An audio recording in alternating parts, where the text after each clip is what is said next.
Before we started off, as usual, I want to say thank you to all you wonderful bastards for being patient and for your response when I was sick. I no doubt appreciated it and reading every single comment. Since you guys waited long enough, let's begin. From teaching to clan relationships and the Moriya conspiracy. Hello, Magi here, and welcome back to another episode of Interesting Touhou Facts, the series where I talk about facts from Touhou that I find either fun, unusual, or simply interesting. So without further ado, let's begin the Interesting Touhou Facts number 32. Number 5. So if you didn't know, Cain opened up a school in the village where she would primarily teach history, but its popularity was struggling. Now in Forbidden Scrollery, chapter 19, there are a few pages where it's shown Cain is teaching her students. What the subject is, we don't know. It's possible Cain teaches other subjects now instead of history. It's more evident in a later page where one of the kids mentioned vocabulary and math for stuff they learned.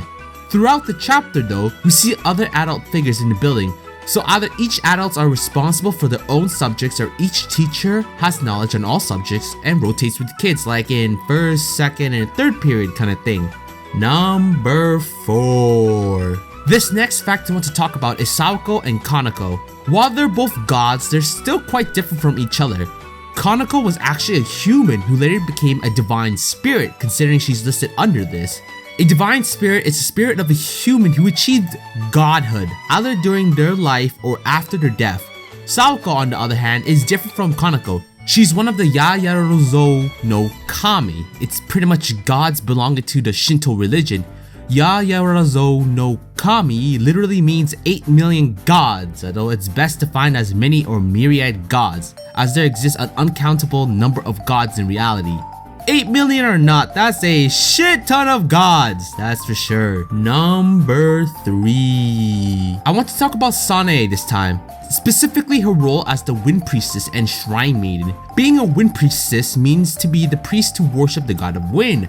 However, while causing miracles of wind and rain to come about through a secret technique with many secrets, since she herself is treated to the same level as God and has become one who gathers faith, she is also a living god. In Mountain of Faith, just in front of Reimu, she said about herself, "I guess you could call me something like a shrine maiden," indicating that there is a chance that she's different from a shrine maiden. But in the works, she is fundamentally treated as a shrine maiden the same way Reimu is. You know, the whole cleaning up your home when you got nothing else better to do deal. Furthermore, since Sanae is a god while at the same time being a human, even if she loses all her faith, she can continue to live as a human. While being a god would no doubt be interesting, it's good to know that you can still go the human route if it ever came to that point. Number 2. I want to talk about the Hideya clan and the Hakare clan, as it seems they have some history. They appear to have some relationships, as the Hakare Shrine volunteered to hold a party in 1994 when Akyu was born in the Banban Moro newspaper article of her birth. It is unknown if Reimu was present at or born before this time.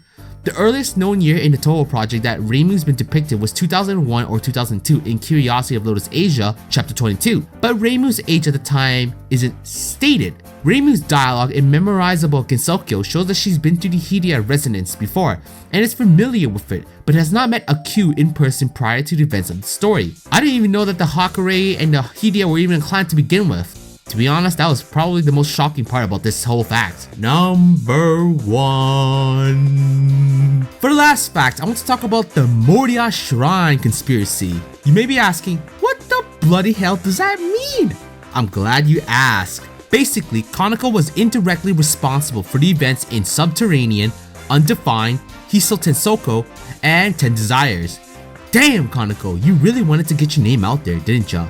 I'll explain how she indirectly caused each incident. For Subterranean, she told Oku about how swallowing Yadaguratsu would give her powers that would fulfill the wishes of both the world below and above the surface. For Undefined, with Oku using her powers deep underground, she ended up creating geysers near the Hakare Shrine to spring forth, bringing evil spirits with them. The group consisted of Sho, Nazaren, Murasa, Ichirin, and Nu. They were shot above the surface into Gensokyo by these geysers after having been buried and sealed in the ground for over 1,000 years. For Hiso Tensoko, The big-ass robot named Hiso Tensoku resided in the underground geyser center where Oku was watching over it.